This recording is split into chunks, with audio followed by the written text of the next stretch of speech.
తెలంగాణలో కాంగ్రెస్ బీఆర్ఎస్ మధ్య మాటల యుద్ధం పతాక స్థాయికి చేరింది. మూసీ సుందరీకరణ కాదు, ముందుగా కాంగ్రెస్ నేతల నోటి గబ్బు తొలగించుకోవాలని ఎద్దేవా చేశారు బీఆర్ఎస్ వర్కింగ్ ప్రెసిడెంట్ కేటీఆర్.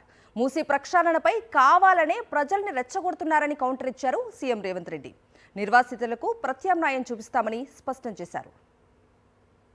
ఈ ముఖ్యమంత్రి ఏమంటాడు, పేదవాళ్ళ పథకాల కాడికి వచ్చే వరకేమో పైసలు లేవంటాడు. కానీ ఆర్ఆర్ఆర్ దక్షిణ భాగంలో మాత్రం కేంద్ర ప్రభుత్వం చేయొద్దట, రాష్ట్ర ప్రభుత్వమే చేస్తుందట 13,000 కోట్లు పెట్టి. ఎందుకు ఎరికేనా? అక్కడ కమిషన్ల కోసం, కాంట్రాక్ట్ల కోసం మళ్ళా అలైన్మెంట్ మార్చి ఆర్ఆర్ఆర్ అలైన్మెంట్ మార్చే ప్రయత్నం చేస్తున్నారు.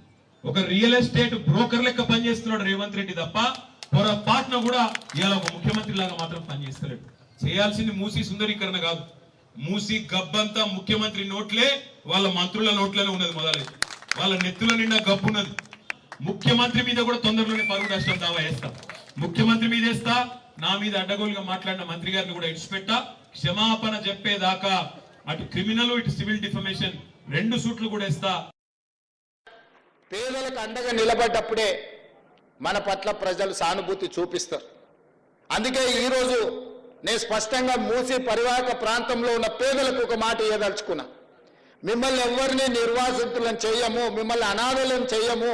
తప్పకుండా మిమ్మల్ని ఆదుకునే విధంగా మీకు ప్రత్యామ్నాయం ఏర్పాట్లు చేసే బాధ్యత రాష్ట్ర ప్రభుత్వం తీసుకుంటుంది. మూసీ రివర్ బెడ్లో ఉన్న కష్టాలలో ఇక్కడికి వచ్చి ఆ మూసీ మురికిలో దోమలకు అక్కడుండే కాలుష్యమైన వాతావరణంలో కూడా ఉంటున్నారు, నివసిస్తున్నారు. అంటే నిజంగా వాళ్ళు అత్యంత నిరుపేదలు, ఏ ఆదరణ లేక ఏమి చేయాలనో తెలియకనే వాళ్ళు అక్కడ నివసిస్తున్నారు. బఫర్ జోన్లో ఉన్న వాళ్ళు కూడా డబ్బులు ఉన్న వాళ్ళు కాదు, వాళ్ళు పేదవాళ్ళు. అందుకే మూసీ రివర్ బెడ్లో ఉన్న వాళ్ళకి కానీ బఫర్ జోన్లో ఉన్న వాళ్ళకి కానీ తప్పకుండా రాష్ట్ర ప్రభుత్వం ప్రత్యామ్నాయం చూపిస్తుంది.